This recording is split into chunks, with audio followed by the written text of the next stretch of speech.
Welcome to another edition of This Week on Martha's Vineyard. You are joining us. It is April 5th, 2021, and we are in the very beginning of spring. Welcome. I am with Melissa Clay, Allison Fraser Hayden, and Ann Whiting, and it is Ladies' Day for sure. And we are excited to bring you this week's news. And I guess I am going to begin because I'm Steve. Island Food Products goes retail with Tony's Market purchase. The ownership group of Island Food Products closed on a deal to purchase historic Tony's Market in OB Wednesday. According to land records and individuals familiar with the sale, marking a first foray into the retail market for the Island Food Distribution Company. The Tony's Market building, parking lot, and land situated at 119 Dukes County Avenue on a quarter-acre parcel was bought from longtime owners Dave and Ellen Richardson for $1.375 million, land records show. Not a bad shekel. Island Food Products partner Adam Bresnick said the Tony's Market business is also part of the sale, but did not disclose the sale price. The Market, a do-everything neighborhood deli and working man's general store, as well as IFP's longtime distribution clients, will remain open and fully operational with no changes in management. Mr. Bresnick said ISP doesn't plan any big changes for Tony's, yay, despite the fact that the island's biggest little business now owns its biggest little grocery store. He said, our goal since day one is that the day after we close the sale, everyone comes in, turns on the lights, and goes to work. And I am so glad to hear that, because it's kind of like the only place you can pop in, grab something, and run out. Which my schedule always requires. I don't always have time to stand around and wait for stuff. And you can call it in and it's always the same. It's never different, and I love it. And I'm really glad that they are staying in business the same way as usual. I've been there in 20 years. What? Yeah, just because I'm like never over there. They have a really good. But when I used to work with Wayne, it was like we're always there. Yeah, OB is like way. Might as well be off island. People from Edgartown have to get a passport to go outside of Edgartown. So, I mean, I love people from West Tisbury as well. Their tuna melt is so good. It's a good time. So, let me let you know. Let me hear what you have to say, Miss Melissa. What you got for news? Well, I have information regarding the Oak Bluffs finalists for the chief position. After months of searching, Oak Bluffs has announced 3 finalists for its fire chief position, which has been vacant or filled on an interim basis for more than a year. The finalists are Andrew M. Went from Lincoln, Rhode Island, William R. Coate from Lakeville, and W.F. Nelson Wirtz from Brewster. According to an email from Acting Town Administrator Wendy Burrow, public interviews of 3 candidates are slated for a selectmen's meeting on Tuesday, April 6th at 5 p.m. The candidates will be interviewed in the order they are listed. The Oak Bluffs Fire and Emergency Services Department has seen considerable turnover since the resignation of Fire Chief John Rose under pressure last winter. Deputy Chief Sean Broadley also resigned at the same time, citing personal issues inside the department. In the aftermath, Manny Rose led the department for a short period before the town hired former Bourne Fire Chief Marty Green on a 6-month interim basis of March 2020. Since Mr. Green's departure, the town has tapped former Tisbury Fire Chief John Schilling and Police Chief Eric Blake to manage the firehouse, with Mr. Schilling running day-to-day operations and Mr. Blake handling administrative components of the job. That would be a party. Schilling and Blake would be a party, definitely. Meanwhile, Manny Rose was promoted to the permanent position of Deputy Fire Chief last spring. In January, selectmen voted to begin the search for a new chief with a committee that included Town Administrator John Schilling and Eric Blake. And the new fire chief interviews came at a critical moment for the town, as it also begins its search for a new town administrator after Bob Rittenauer departed last week. Former Assistant Town Administrator Wendy Burrow is currently acting in the role. Quite a lot of stuff going on. There is, and wow. There you go. And all of these guys are from off island, so it's obviously we're recruiting, as they say, new blood into the system here for it, which a new set of eyes is good, and just hopefully Yeah, he'll come in and get the respect that the position deserves, and hopefully he can earn it from his men that work, and men and women that will be working for the town. And that it's a pretty critical, public service, the fire department. So yes. know that we're going to have some quality candidates, and tune in tomorrow at 5:30 on Zoom. I imagine that the interviews will be held. Mhm. Correct. Correct. All right, so the track team is having its indoor season outdoors, unless you're a high jumper, and then you get to be in the warm gym and do that. So without having any wind or anything. So, the long jumps outside, the high jumps inside, and that's about it. So the meets that are run are with the indoor distances, which are a lot different than the outdoor distances. And the team has 21 athletes participating in it, and they've been practicing since the 1st of December. So 4 months later, they finally get to have a competition. The Sandwich Spoon Knights were on the island, and we weren't very hospitable to the Sandwich Spoon Knights. Matter of fact, we sent them packing with losses. The girls won every event that they entered and won 51 to 35 point wise, and the boys won 60 to 27. So here we got, was it Annabelle Biggs was a big winner. She won 3 events, taking the long jump, the 55 meters, and the 300 meters. Their twins are now juniors, I believe, Ren and Eloise Christie from Chilmark. They each placed first in 2 events. Ren won the mile and the 2 mile, and Eloise won the high jump and the 600 meters. So one's a jumper and a sprinter, and one's a distance runner. So they're going to be, well, at least they're not competing against each other in their events. That gets testy when you get the twins out there going head to head. I had that in field hockey. I had to put each of my twins I had on field hockey team, one on the left wing, one on the right wing. You guys just stay in your lanes out there. Do not try to mess me up. One was 12, one was 21. So if you have dyslexia in numbers, you were going to be, man, it was twins are always a fun part of having them on a team for sure. But I digress as usual.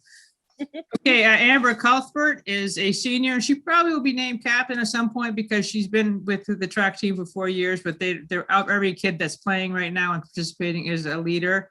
And she won the 1,000 meter, and Ashley Clark was tops in the shot put, and she put that thing 27 feet, 8 inches. Got a long way to go to come up with a school record, which is like 44 feet. So keep working on that. Keep your upper body strength going.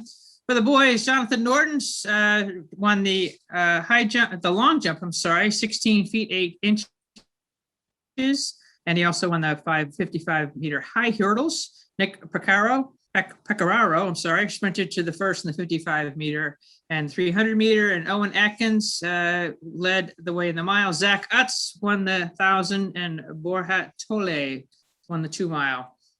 And Nate Porterfield was basically, a lot of the kids that are playing indoor track right now will be playing a spring sport or just got through a winter sport, but this is like the split season in there. So we have kids that are participating in sports that they never have. We have new kids on the football team and new kids on the track team. And Nate Porterfield is new to indoor track, and he came in second in the long jump. So not bad. I don't think DY came here on Saturday. I couldn't find any results on the internet about that. And barring COVID issue on the Cape, which is pretty substantial right now and affecting schools a lot. They're due to travel to Barnstable tomorrow, but we'll see how that happens. Schedule is in flux. The football team did not compete against St. Paul John II on Saturday because of COVID, and for St. Paul John the second, not for us. So we'll see what happens. But schools are in session. Elementary schools are in session full day today, 5 days full day, which is great. Keep it going. Get the kids back in school. Oh, today? Allie. Today they go to school? Today? April 5th. Yeah. Yep. Good. I think they're kind of alternating and doing a hybrid / home. That's the high school still is. The high school still is. Yes. This is the K5. The little, okay, yeah. High school goes back yeah. full time April 26th. Because little Ethan, After spring break, theoretically. little Ethan's been going to school every day since like. Every school, Yeah. This is the Commonwealth of Massachusetts has said, no, April 5th period of a conversation. I know that Oak Bluffs has been going 4 days and partial days. So, every school has been different in how they're set up, but now it's like consistently, get there at 8, leave at, 2:45, not 9 and 1 and, all of Yeah, that sort of stuff. So hard. It's so hard. It's also. Ellie, I want to personally thank you for the beautiful Easter weekend that you delivered to us and the weather. Very good. Now, today we're back to typical March, the second phase of March today, but hopefully it's going to improve. So take it away, Allie, with our weather. What you got for background there, girl? That's pretty. I went on a trip. What was it? Last year the year before last for my Last year birthday. doesn't exist.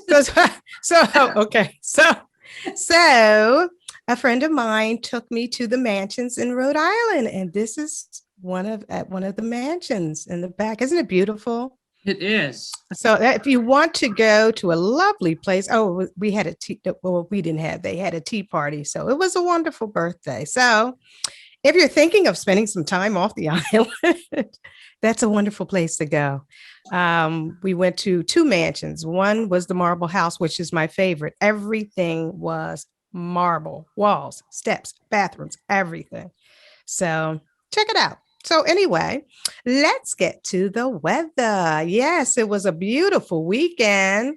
This week, it's going to be a partly kind of, mostly kind of week, and you will see when I start reading.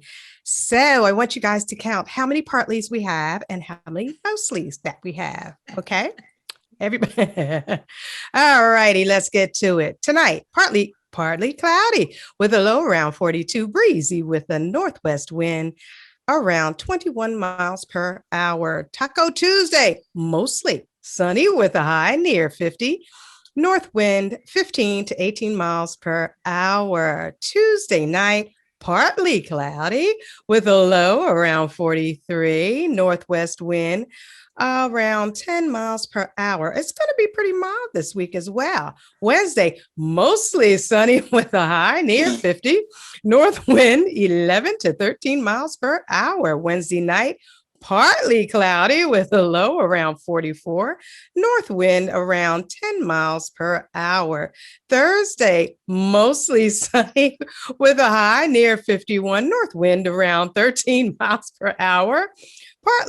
Thursday night, partly cloudy with a low around 43. North wind 7 to 9 miles per hour. Is anybody keeping up? Let's get to this fabulous weekend. Fabulous Friday. Mostly sunny with a high near 51. East wind 8 to 10 miles per hour. Friday night, partly cloudy with a low around 43. East wind 7 to 9 miles per hour. Saturday, partly sunny with a high near 49. Northeast wind 11 to 15 miles per hour. Saturday night, partly cloudy with a low around 43. East wind 11 to, if I say 11 one more time, 11 to 13 miles per hour. And Sunday, drum roll, please. Oh, partly sunny with a high near 48. Northeast wind around 16 miles per hour. I believe we're getting some spring weather, partly and mostly. So did you count? Nobody count. I lost count. You lost count. Not even- What'd you get? Okay, so it was 8 partlies and 4 mostlies. No, every day had a mostly and a partly. So Partly, right. so that's like 16. Right. Something I was like reading, I'm like, mostly, partly, mostly. Okay. Can we get a direct hit of yes all day? Yeah, Yeah. rain all day or sunny all day. No, But not- it's spring on the vineyard, so it's mostly partly. And we got snow this weekend. Did you know that? I didn't. At night? What was at night? And when it got cold? yeah, I heard it was frosty. I know people's bird bath Mhm. was over and people were smashing, Yeah, so it was. ice on their Yeah, bird so we slept through that wonderful snow. Thank you. Amen. All right, guys. All right. Thank you so much for that, Allie. My next story is spring cautiously. Like your story, Allie, kind of like your weather. Spring cautiously. Right. The island is waking up early this year. A streak of splendid weather this past weekend, most unusual for March, has lured folks out of their homes and created an almost giddy anticipation for the approaching season. On April Fool's Day, shoppers were lined up before the 9 a.m. reopening of Morning Glory Farm. A traffic jam on Vineyard Haven Road presaged the triangle tie-ups of midsummer. After a year of forced isolation, the eagerness for freedom and social contact is understandable and hard to contain. But this is still a dangerous time, as evidenced by a recent spike in COVID-19 cases after a 2-month lull. Following weeks that saw new cases in the single digits, the island boards of health reported 47 new positive tests for the coronavirus in a week, putting the 3 down island towns back into the red zone again for risk of infection. How well the island weathers this latest spate of COVID cases will tell us a lot about how the summer may unfold. As daffodils and crocuses emerge from their winter sleep, the temptation is greater than ever to break out of the constricting routines that the pandemic forced upon us. But continued caution and care are essential right now if we hope to enjoy a successful summer. So everybody just be diligent. I know it's getting really rough and tired and old, but we got to do it. You know, we got to do it if we're going to be able to get out at all and have any events this summer.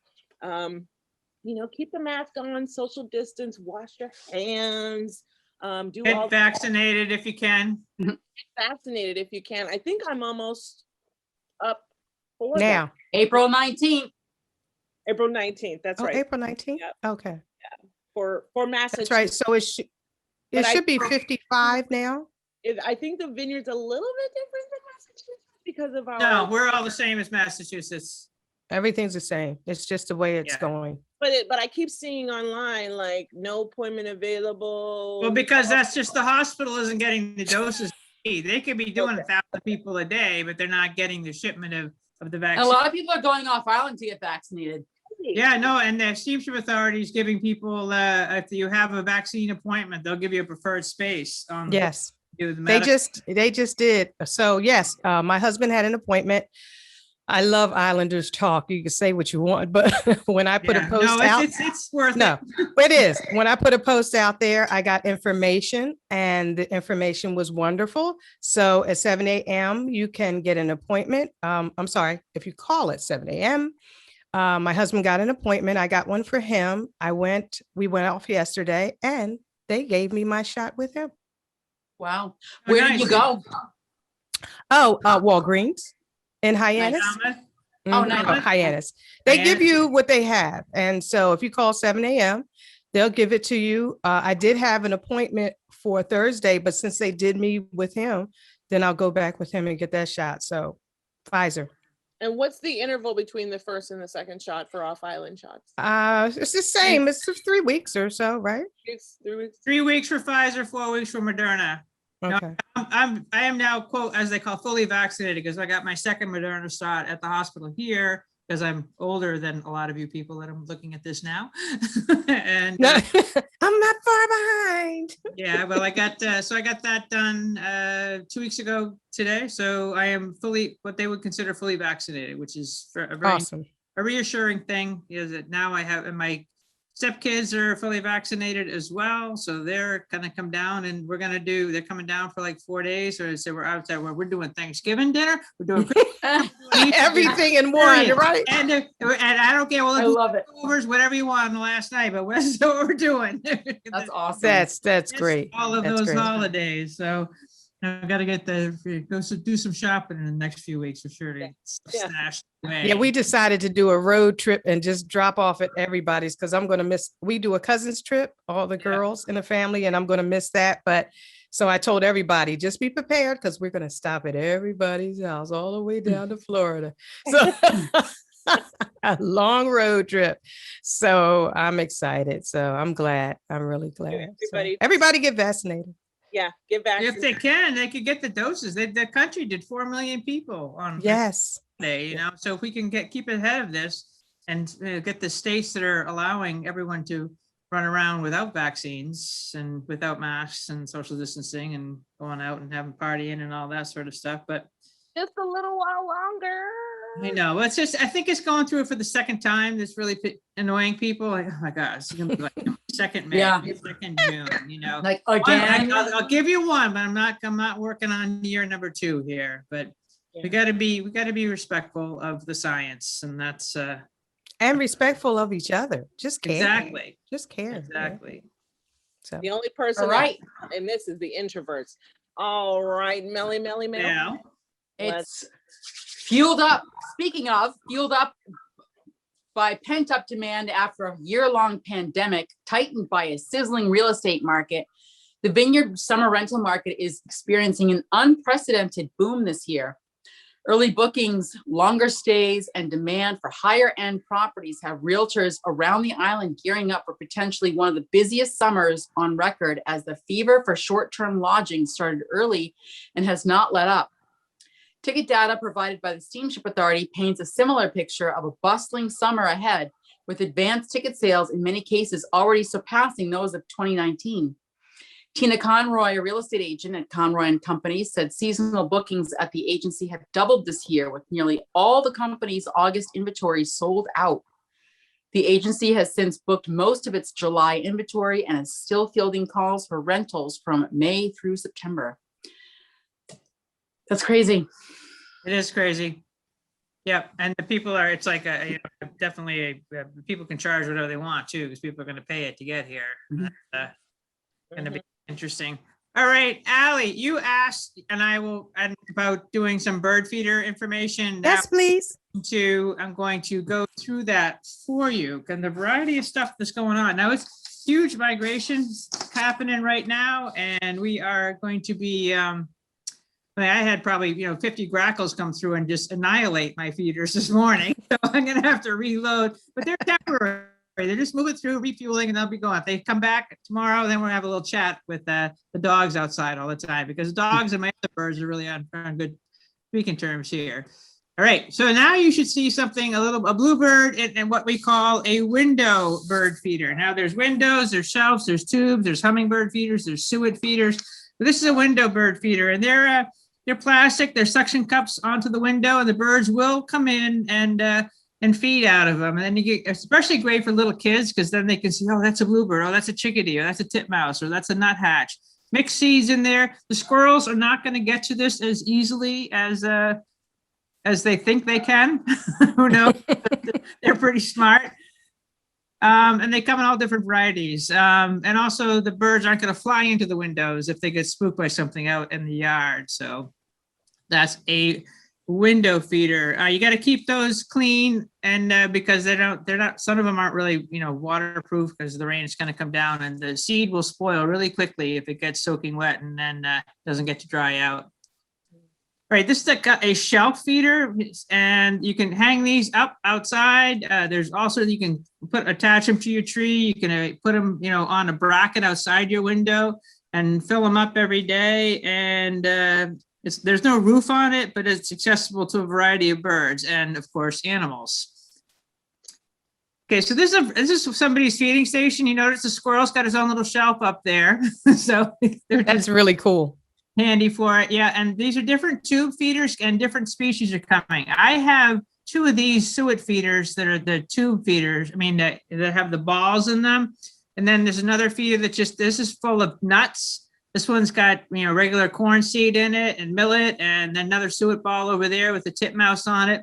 So that type of feeding station will attract all sorts of birds. And then if you've got cover nearby, that's really important for sure.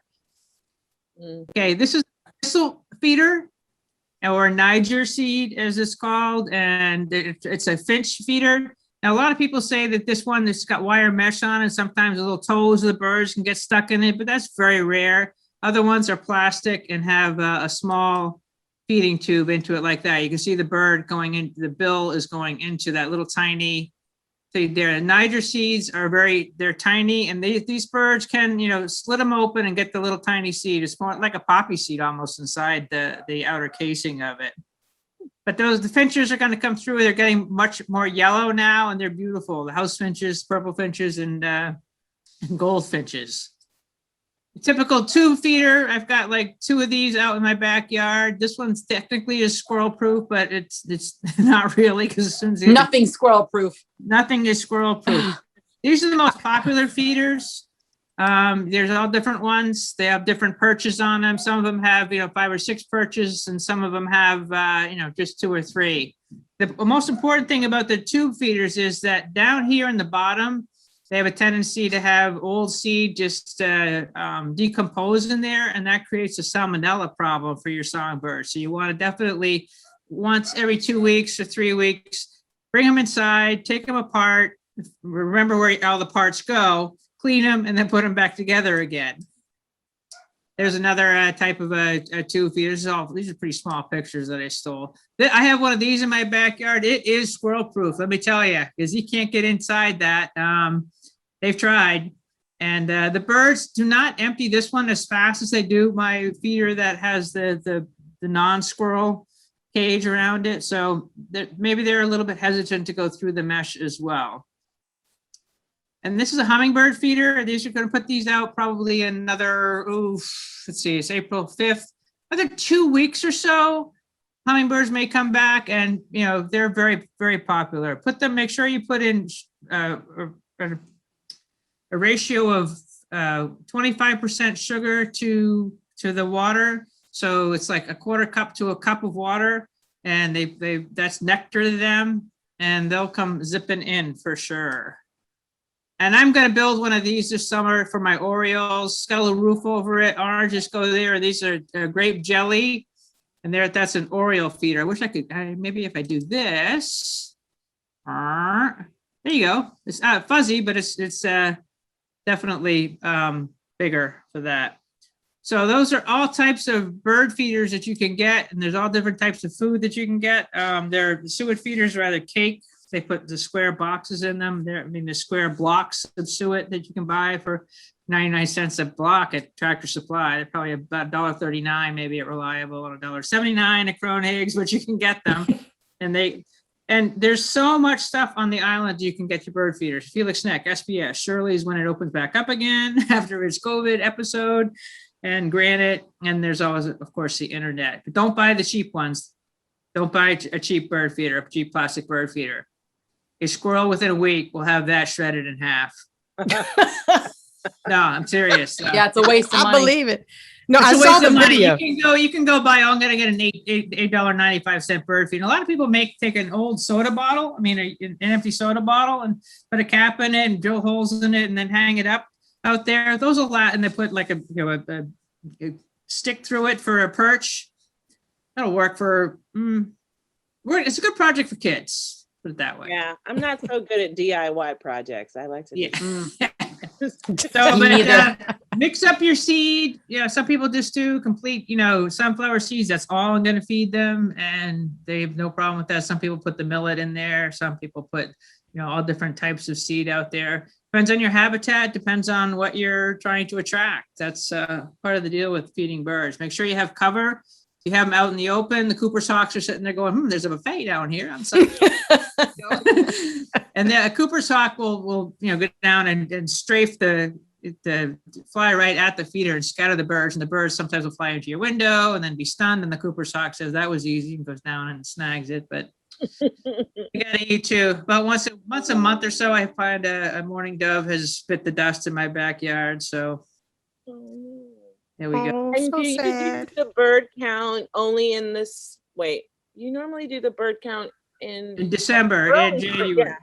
Well, there's different counts. There's backyard bird counts. There's the Christmas bird count is the National Audubon Society, and that's a nationwide North American census of all the birds that we have, population wise, species wise, numbers wise. Then there's a fundraiser at Felix Neck called the Birdathon, which is a 24-hour period. See if you can get people to sponsor you per species type of thing. It's a fun fundraiser. So.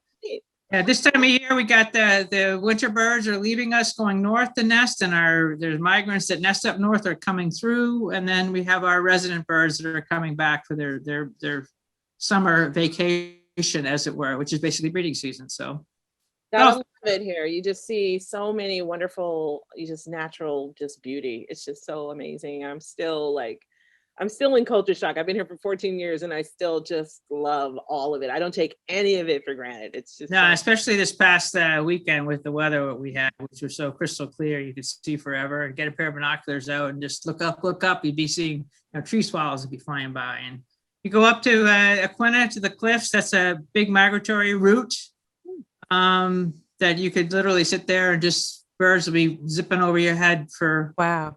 and if you want to see warblers at the end of April, you probably get 15 different species of warblers. Those little tiny dicky birds are like flying Easter eggs up in go to the head of Lagoon Pond. They like that habitat in there. That's a real hot spot for it. If you just read bird news every week in Matt Pelican's column in the Times and Rob Culbert's column in the Gazette, or the Bird Alert page on Facebook, or the Hawkbird MV page on Facebook, you'll get all sorts of information of what's going on. And people are posting amazing pictures. Yeah, their pictures are beautiful. Yeah. Really. They're neat. I told you my favorite bird is when I'm on the beach and I see them diving in the water. I mean, they Well, just fly and then boom in the water. I think that is so cool. That is Yeah, so they're it's cool except for the fish. The fish is Somebody's got to get the raw end of the deal. Exactly. There is no cruelty in nature, by the way. That's right. No cruelty in nature. They don't have the capacity for it. Only humans do. And it's either eat or be eaten. So there you go. That's part of the deal. I think that is it for us, unless anybody has some other amazing news to share. I think that is it for this week on MV. I am Michelle Vivian Jemison, your host this week, here with Melissa Clay, Allison Fraser Hayden, and Ann Whiting, signing off, and we'll see you here next week. All right, take care, folks. Bye-bye. Bye.